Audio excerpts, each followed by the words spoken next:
Екс-министерот за земјоделство Трајан Димковски заедно со уште 4 лица е осомничен за криминал тежок 780.000 евра во рамки на акцијата која од утрово ја спроведува полицијата во координација со Скопското обвинителство.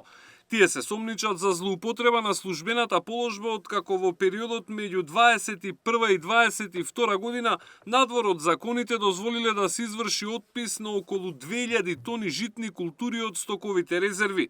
Покрај Димковски, кој во тоа време бил заменик министер, осомничени се и тогашниот директор на Агенцијата за стокови резерви, уште двајца раководители и еден вештак од Бирото за проценки во земјоделството. Информацијата утрово ја потврди и државниот јавен обвинител, но не изнесе повеќе детали. За да не се отежне или осуети акцијата, во овој момент не можам ништо да ви кажам, туку само дека се работи за основи на сомнение за кривични дела, злоупотреба на службена положба и овластување. Нешто повеќе информации сподели обвинителството во соопштението попладнево.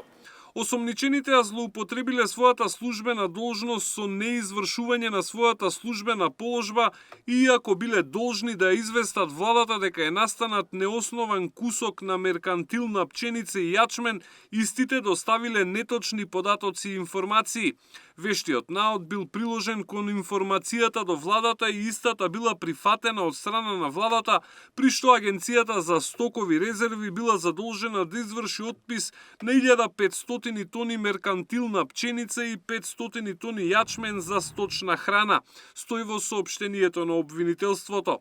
Од СДСМ Чикадар екс-министерот Димковски обвинуваат за монтиран случај кој според нив требало да ја дефокусира јавноста од случајот ИПАРД. Ваквите монтирани и неосновани пријави за Трајан Димковски, кој целосно ги разобличи сите злоупотреби во Министерството за земјоделство и неспособноста на оваа власт, не може да бидат никакво алиби. Очекуваме судските органи да го следат исклучиво словото на законот и во целост да ги отфрлат овие неосновани и монтирани пријави за Димковски. Станува збор за класичен политички прогон без правна основа и обид за замолчување на СДСМ во откривање на сите корупцијски скандали на власта на Мицкоски, се вели во соопштението на СДСМ.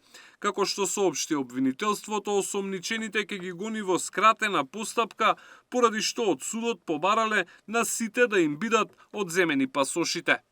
Александар Спасовски, Сител телевизија.